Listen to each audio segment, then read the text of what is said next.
Good morning, Wabash. Speaking today at Pioneer Chapel will be Michael Dockendorf with his talk titled, Play as Long as You Can Get Away with It. Michael Dockendorf is a class of 1972 alumnus of Wabash College. During his time here, Michael majored in economics and political science while holding several officer positions as a member of the Lambda Chi fraternity.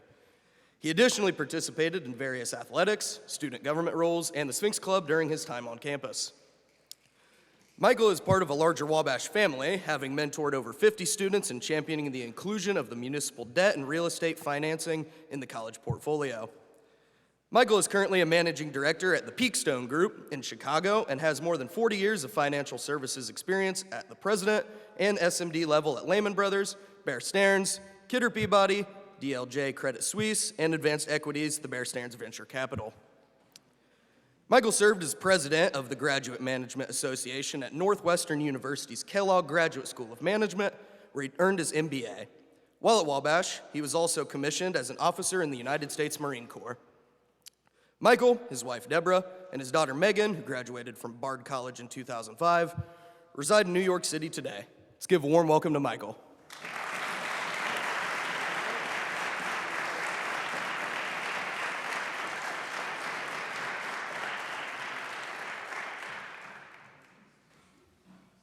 That was well done. That was good. Well, first, not to be biased, it's good to see so many Sphinx Club hats, though I have the wool one. They don't have those anymore. You guys got cotton? Steve, no cotton, wool? It breathes? I think I saw that on Seinfeld. Well, wait a minute. Before I get started, I've already found out some important specifics. If I mention the name of anyone who I think might be important and you're sitting there with blank stares, Quinn, somebody just raise their hand and say, should we try just for the hell of it? Let's try. Keith Richards. Who knows Keith Richards? Of Keith Richards. And okay, let me ask the question again. Anybody under the age of 25, do you know who, not the four old guys in the back. Anybody know who Keith Richards is? Kinda. Okay. How about Lenny Kravitz? A little bit more. They both send their regards. When I was asked, Cam, to do this about, 5 months ago, I said, and by the way, I'm going to try to use the I word as infrequently as I can. With 5 months, I think we can have one hell of a chapel. My daughter works for Keith Richards and is the publicist for Lenny Kravitz. I said, do you allow music at chapel? And they said, I don't think President Feller's going to go for that idea, so. But I do want you to know if I'm ever invited back, we'll see what we can do. Okay? All right. I'm told I've got 10 minutes. I've already used up 8. Let's get serious. Okay. I took the time to read a fair amount about all the fabulous speakers that you've all had here over the last few years. And to the seniors, you have gotten a real education in the true sense of the word education. To the juniors who had to experience COVID, I will tell you, you may have been given the greatest gift you probably could have ever asked for because of the knowledge that that experience provided you. Unfortunately, the circumstances maybe offset all of it. To the freshmen, it's not too early to start about thinking more about not only where you are, but who you are, because the world is changing so fast. That's a cliche that I read in almost all the reports. Listen, what I'd like to do is thank you for giving me this opportunity. As was stated, I've had the privilege, it is a true privilege, to speak to Wabash students over the last 50 years. Many of which are sitting here in this room today. I get smarter every time I speak with you. So this is what I'd like to do for a few minutes. I'd like to try to find one thing that I might be able to share with you about what I have had the opportunity to do, having gone to Wabash, which may help you. Just one thing. It'll not be the same. You're all different. But again, as you would say, you all have one thing in common. And what you have in common is going to stay with you the rest of your life. So let's talk about a couple of things. First, I'm not real philosophical. I took the required philosophy course. Eric Dean was nice enough. He gave me a C, and we moved on. But what I do recall is having a sense from having learned what Kant and others, Camus, whoever, we're talking about is we probably all have already set this path for ourselves. And to any of the parties, I believe it was Joe O'Rourke who was running the group at that time, and the acting class would stipulate is if the path is already written for you, all our responsibility is to be really good at acting it out. You're here for many different reasons. You're going to leave here doing many different things. It's all good. I'm a Wall Street guy. This was not my plan when I came to Wabash. I don't think I'd ever owned a stock in my life. The only experience I had with finance was my father picking me up from football practice when I was in high school because I was going to a school about 20 minutes from home, 20 miles from home, I'm sorry. And he said, I can't pick you up anymore. I lost my job today. Wow, what does that mean? It means you're going to have to take the bus. It means that stereo you wanted for Christmas, that's off. Does anybody know what a stereo is? By the way, again, if I use words that nobody knows, there's Fijis here, right? I know you guys are smart. You guys raise your hands and I'll know what it means. Here's where I'm going with this quickly.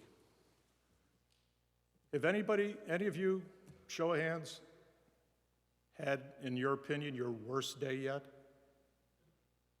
Anybody had a bad day? Really bad day? And on a serious note, it could be lost a family member, brother, sister, boyfriend, girlfriend. F's don't count. Trust me, they don't count. No one has ever asked me my grade point average. They ask you, well, let me tell you what they ask you. Let me tell you about my worst day. My worst day was December 1st, 1969. I was a sophomore, Lambert High. Rarely, if ever, was at the house at night because you couldn't study. We did go to the library to listen to music and pretend we were studying. December 1st, 1969, for the first time in 24 years, was an event called the Draft Lottery. Questions? Vietnam War. September 14th was the first number drawn, and December 6th, my birthday, was the 10th, number 10 drawn. On that day, I began to take serious, and not from a political perspective, what now was going to be the path that I was going to have to take. Why am I still here? Am I even going to go to a class tomorrow? How serious is this? And worse, coming from Chicago, which is a little bit more blue at the time, versus Indiana, of which there are many individuals, and I respect that, have a different perspective. The question was, what the hell's going on over there anyways, and why am I now going to die? Let me tell you what that day turned into. I began to use what Wabash taught me, even at 20. How do you deal with this? How do you deal with it psychologically, emotionally? What the hell am I going to do to get out of this? Not about being heroic. How in the hell do I get out of this? So I began looking at various options. And 4 or 5 of us Wabash guys got together. We thought we were in reasonable shape. Where's this guy who's in the shape? What's his name? The gentleman who's sitting with the black sweatshirt up on top. Yeah, you're staring. What's your name? Quinn. You must play football. Quinn, Quinn, what position do you play? Man, if I was running at you, I'd go the other way. Wow. Thank you, Quinn, thank you. So the 5 of us started running the other way. We started running down the hill in front of the Delton Beta House. We started running up in the hill, the Delton, the Beta House. We started running like crazy, and we decided, you know what, if we went to officer candidate school in the Marines, they had a program which stated, depending on how high you graduate in the class, you get to pick your duty station. And I'm thinking, wait a minute, Hawaii? Guam? That's not so bad. I finished second. Some guy from the Citadel knew how to shoot a weapon. I never shot a weapon before. Now that I'm in Chicago, shoot a weapon.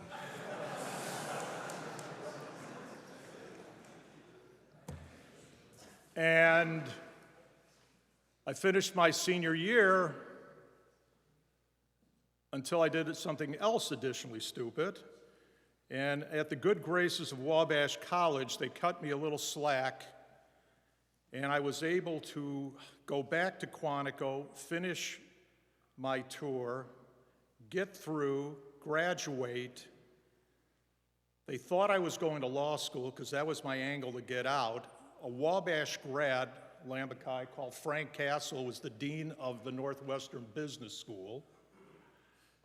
Frank shuffled some papers. All of a sudden, my business school looks like law school until these guys asked for my grades. Why am I telling you this little story? I had an interview a couple of years later. So this is to the seniors, juniors, sophomores, freshmen as you're getting ready for that next step, the interview. Many of you go through. Where's Charlie? Charlie left already? Charlie's over there. Charlie and I were just talking before. He's got an important interview coming up next week. We're going to do some role playing. We're going to talk this weekend. Here was my interview. I was invited to lunch at the Union League Club in Chicago representing Northwestern. Somehow I had the good fortune of sitting at the table with a gentleman by the name of Pete Peterson. Anybody know him? Pete Peterson is the chairman and founder of the largest private equity firm in the world, the Blackstone Group. To any of you who want to aspire to getting involved in working with funds or aspiring to work in anything in financial, that having that on your resume will be your golden ticket. Look at it. Somehow during the luncheon, he was apparently reaching for salt and pepper, couldn't do it, so he turns to me and says, "Sure." I guess out of necessity, because of that, or just to be courteous, he asked me, "And who are you?" Oh, by the way, my name back then was Mike Dockendorf, not Michael. At Wabash, I was Mike. I'll get to the Michael part. I said, "I'm Mike Dockendorf." He said, "Yeah, and you're here because I'm the president of the graduate school at Northwestern, and Northwestern's participating." He said, "How did you do that?" And I said, "Well, I ran on a platform that we'd have parties at the sororities every Friday, and I ran against 3 guys who were going to extend library hours on Saturday and Sunday nights. Remember, you all laughed. Remember, he laughed. He leans over to me with great pride. Are there any ladies in the audience? I'll be very careful how I phrase this then. He leans over with great pride to tell me, did you know when I was at Northwestern, I was quite the man.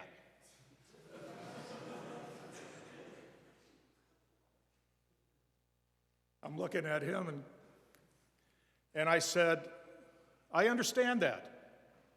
We didn't have Google, internet. When I said I understand that, interns to do these things for me, but I had heard he had been dismissed from Northwestern for, well, I got dismissed from Wabash, so we won't go into it. I turned to him and I said, I understand that. I said, but that's not the reason I suggested we have the parties. This is, again, for the interview. Believe me, it is.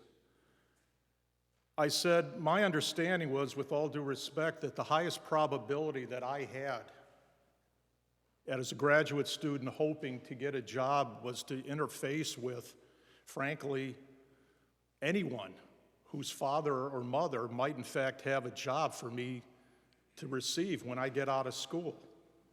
In addition, I'm hungry. This tuition's expensive. And if I do really well, I might get an invitation home to get a meal. He laughed again. He said, that's pretty clever. He said, that's good. He said, what else have you done? I told him I was the last Marine officer off the roof of the U.S. Embassy in Saigon in March of 1975.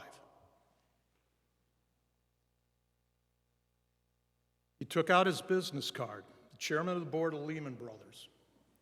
He wrote down a name. He asked me what the tuition was at Northwestern. He said, is that a lot of money for you? Yes. He multiplied it by 2. He said, you call this phone number, you start at Lehman Brothers next week. When you guys are planning on your careers and you're planning on a job and you're planning on getting out there, consider the intelligence you've learned here, how you'll be able to apply that to think about something as simple as, let's have parties at the sororities every Friday. But try to ensure that there's one thing of impact that you're either able to pursue now. And by the way, that impact can be, what's my worst day and how do I react to it and how do I potentially change? What did that mean? My worst day forced me to do something I hadn't really wished to do, to participate in something I really didn't want. It caused me to lose 1 year of my time here at Wabash, which put my plan, the script that I had written, which I have to be the actor in, into the future, which put me in that one place that day next to that man to get an offer to do something that I have now enjoyed the benefits for the last 40, 45 years. I have 5 minutes. What all that speaks to is what I want you all to be able to be thinking about. Life really does begin at the end of your comfort zone. If you're finding only a way to adjust to what it is that you know you're able to do, you're not doing yourself any good. Believe me, I've spoken to so many of you over the years. I know you can all do more than you're asking yourself to do. Number 3. Let's say you don't feel you belong in wherever you're pursuing things right now. Happens. Relationships change. Academics take a beating on you. Family situation changes. Here's the only offer I have to help. You now know me. I represent an array of people. I represent introductions that can help every one of you. I'm not your father, I'm not your mother, I'm not your rabbi, I'm not your pastor, I'm not your best friend. But I can be a little bit of all that. So I want to pledge to all of you today, as I had to the privilege of working with others in the past. If you need help, I can help you. I really can. Why do I say that? Here's the part that I'm probably not supposed to go into. This is not my George Santos moment. Know who George Santos is?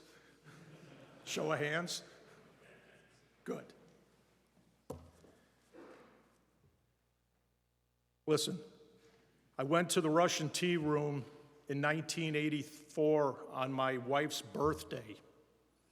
I never go to lunch during the day, and I surely would never go out for that during the day. I went to the Russian tea room that day in New York because I knew sitting behind me that day, because I had asked for that table, was going to be Lee Iacocca. Does anybody know who Lee Iacocca is? Anybody under 25? Anybody under 25 know who Lee Iacocca is? He was the Time Man of the Year. He was the chairman of Chrysler, then the chairman of Ford. He revolutionized the entire automotive industry. I sat there that day because in reading the article, I had picked up some information about what I thought could be life-changing for me. And what I knew is that his stock was sitting at between 15 and 17, going nowhere, and he was going nowhere because of that. So as my wife became angrier with me because I wasn't paying attention, and she was, correct, what I was paying attention to was what Iacocca and his lawyer were discussing, for which I then turned around, introduced myself, and said to him, if you give me 2 minutes, I'm going to tell you what you need to do to double the price of your stock, and I will do it for you. Are you interested? We talked before.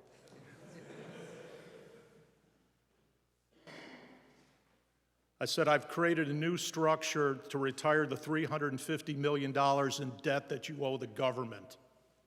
Get rid of that debt. I'll run a public offering after you announce it's going to be used for retiring the debt. The price of the stock will go up at least 50%. That's where you'll issue it after it goes up, and then you're debt-free. We issued the stock. The shares went from 15 to 21 3/4 on the deal. We issued the stock. He sold off the $350 million in debt. I became a partner of Lehman Brothers for doing that, and within 3 years, his stock was at over 52, and he used it to buy Ford. Donald Trump. Anybody here like Donald Trump? It's okay. I leave Lehman Brothers in 1988. One of the marketing strategies we had for all the salesmen at Lehman Brothers was something very unique. We would send people a book telling them about how smart we were. And when they got a book in the mail, they kind of remembered us as opposed to just getting a letter. Charlie, remember this is how we're going to work on this. When we went to Lehman Brothers, we didn't have Bear Stearns. There was really no shtick. So I go to Ace Greenberg, the chairman, after he's hired me. His nickname was Rambo. I had long hair back then. And he says, Rambo, you got 650 salesmen. I want the same results you had at Lehman. What are you going to do? I don't know, Ace. Ace is an Oklahoma cowboy and a great world-class bridge player. So he's very calculated. I said to him, do you have any clients that maybe I could get some information from? He says, I've got one that you might want to talk to. He says, I'll set it up. Calls me back a few days later, says, you got to go to New York. It's going to be a formal event. When you meet him, you're going to have to bring a tux, be all ready, but you only get 2 minutes. What the hell? I'm going all the way to New York, bringing a tux, and I get 2 minutes. All right, you're paying my salary. What the hell? I didn't have a formal shirt. Anybody here have a formal shirt? We're asking a lot of questions today because I want to keep you engaged.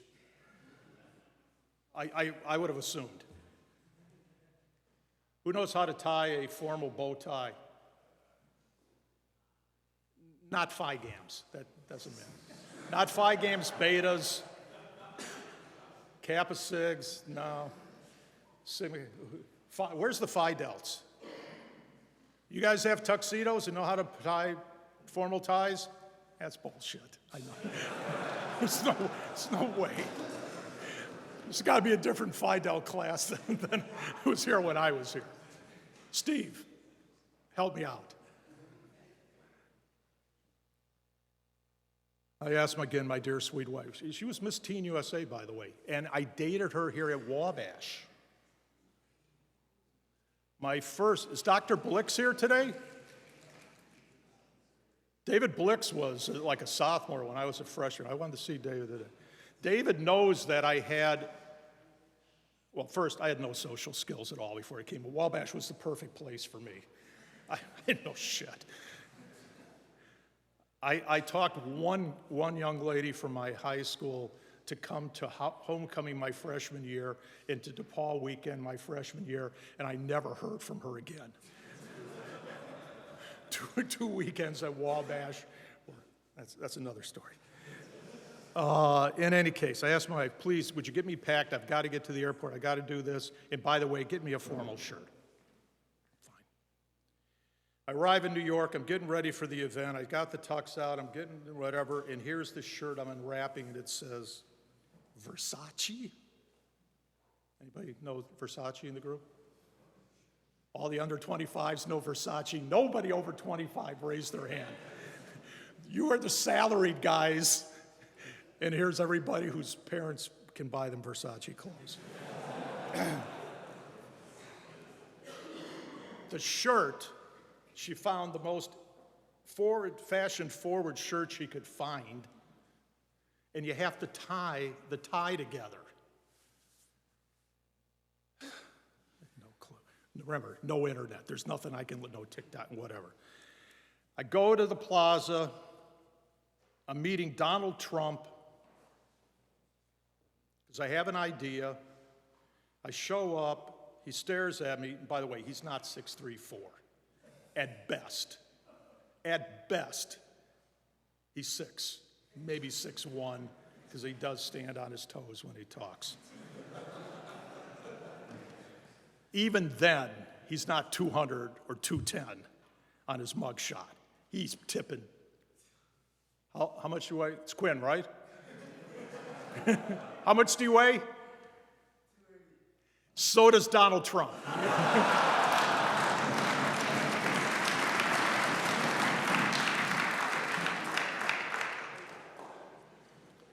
So he looks at me and says, I understand you're Ace's guy. He says, what do you need? I said, I want to make a deal with you. He says, it's going to cost you. I said, no, I'm going to make you money. He says, now you got my attention. I said, I understand you're writing a book. Yeah, great book. Great book. Best book ever. The amount of orders I have already, okay. I said, I've looked at the transcript. I'm going to help you out. I said, I've got a marketing technique that we use at Lehman. I don't like them. I'm at Bear Stearns. But what I need is a book that I can send out. I have 650 salesmen who send out at least 10 books a day. I'm going to send out 5,000 to 6,000 books a day at a minimum. And I'd like to use your book The Art of the Deal. He says, well, I like you. You're smart. But I said, I have one condition. I want you to put in the book something that Ace tells me you do. You call him every day for advice. I do. He just bought me 1 million shares of Holiday Inn at $55 a share. I said, I understand. It's currently trading at 70. He says, yeah, I like that. I said, would you want others to maybe come in now behind you and buy some? Well, that's a good idea. I said, I didn't go to Wharton. I went to Wabash. He says, never heard of it. I said, let's do this. I'd like you to put in your book, and you could all go online and see it, page 2, chapter 1 of Trump, the Art of the Deal. I start my day every day at 9 a.m. calling Ace Greenberg at Bear Stearns because there is no better firm than Bear Stearns and nobody has better investment information than Ace Greenberg. And you should all do that as well. And I told him I will give you 50 cents for every book that goes out. We shook hands, and as I turned around, he said, I thought you were from Chicago. Are you from Houston or Dallas with that bow tie you tied on that shirt? Because all it ended up being was a string tie. Those are my two stories. The art of the interview is having a statement of impact. The art of confidence that you have by being here is your intelligence. Don't have to be the smartest guy here. I wasn't. You have to be the most alert, you have to have the book sense, and you have to be curious. You have to be always curious about what you can do that is different. There's an old expression now that he's retired, who's going to be the next Tom Brady, right? Tom Brady? Finally. Giselle? What do you guys have, clickers or something? If I say something good, is that what happens? Giselle.